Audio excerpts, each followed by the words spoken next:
Selanjutnya modul 7 line balancing.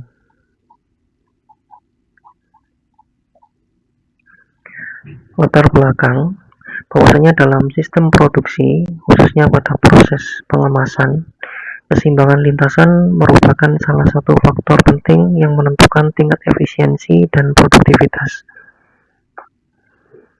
Ketidakseimbangan beban kerja antara stasiun dapat menyebabkan terjadinya waktu menganggur atau idle time, penumpukan pekerjaan, serta keterlambatan penyelesaian produk.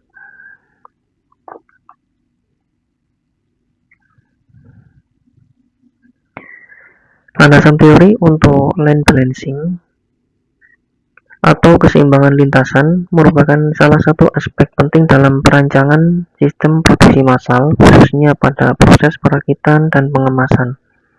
Line balancing bertujuan membagi elemen kerja ke dalam sejumlah stasiun kerja sedemikian rupa sehingga setiap stasiun memiliki beban kerja yang relatif seimbang sesuai dengan waktu siklus yang ditetapkan. Indikator pengukuran line balancing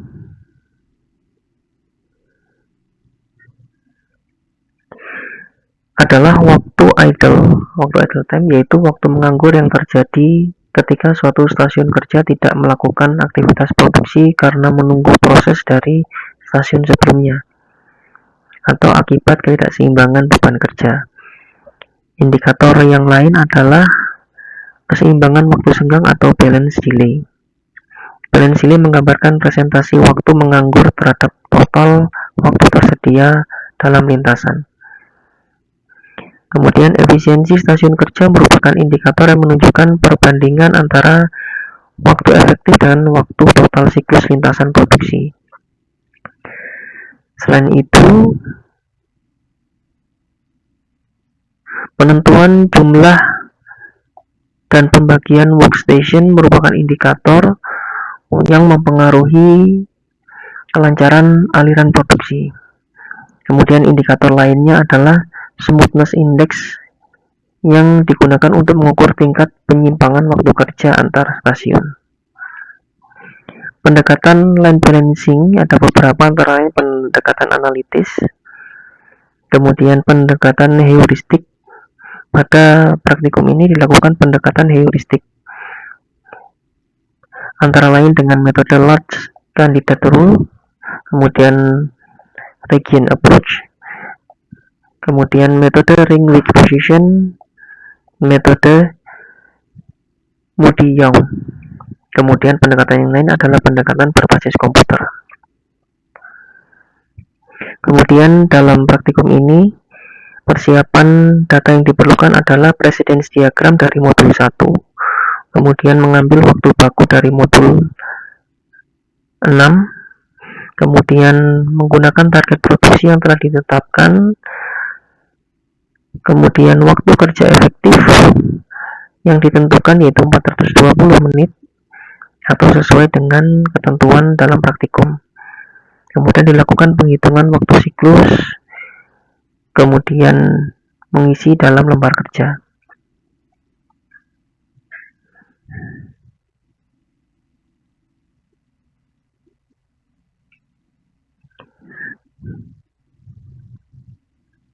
Kemudian hasil dan pembahasan. Yang pertama, identifikasi proses kerja. Pada tabel 4.1 dijelaskan data operasi yang dimulai dari mengarahkan dari produk hingga pemasangan pelapis di nomor 11. Pada tabel ini tersebut pada kolom yang operasi prasyarat adalah aktivitas prasyarat untuk tiap-tiap proses. Pada kegiatan praktikum ini, proses kerjanya adalah proses kerja yang berurutan, tidak ada proses kerja yang bercabang. Dari data operasi ini diketahui ada 11 elemen kerja dengan waktu operasi total 5,67 menit. Waktu operasi terlama adalah 1,66 menit, dan operasi ini menjadi batas bawah dalam menentukan waktu siklus. Kemudian pada gambar 4.1 disusun precedence diagram dari aktivitas ini, yang mana tiap-tiap kegiatan kemudian dibagi ke dalam beberapa area wilayah kerja. Kemudian menggunakan metode regional approach dilakukan pembagian wilayah. Di sini ditentukan stasiun kerja minimum, yaitu diperoleh dari rumusan waktu total dibagi waktu siklus terpanjang,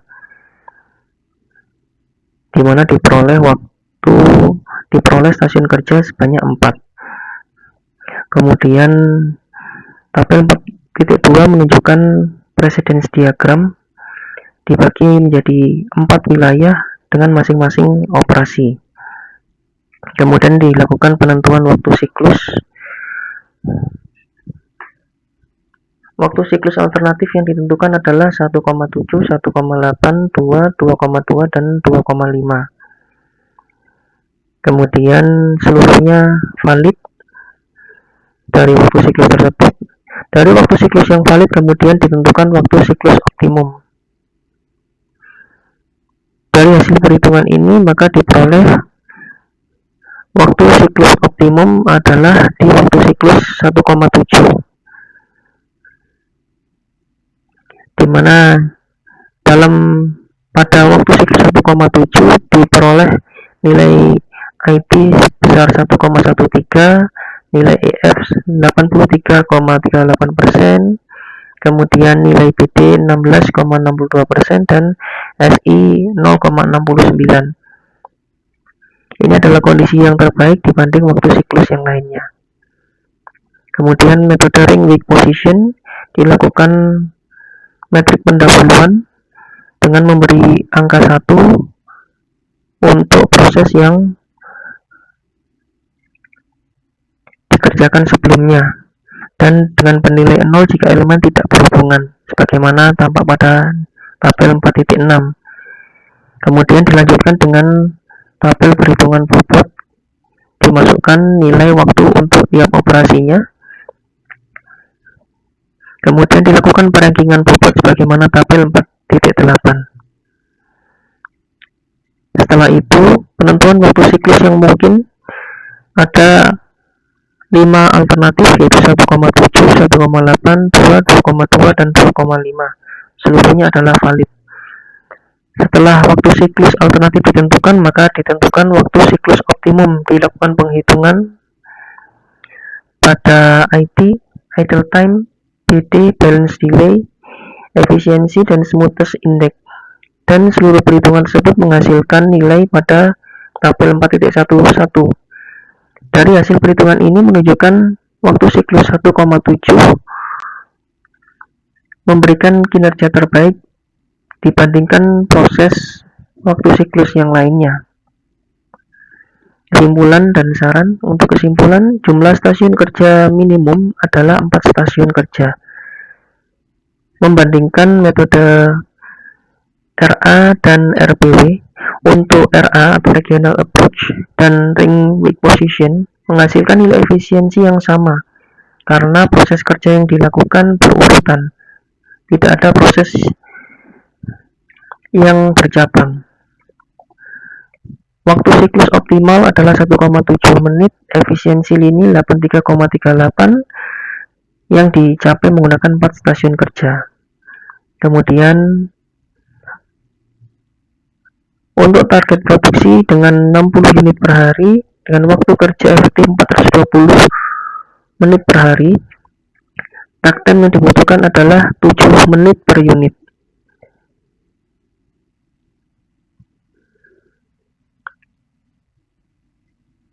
Demikian untuk penjelasan di materi modul 7 ini. Terima kasih. Wassalamualaikum warahmatullahi wabarakatuh.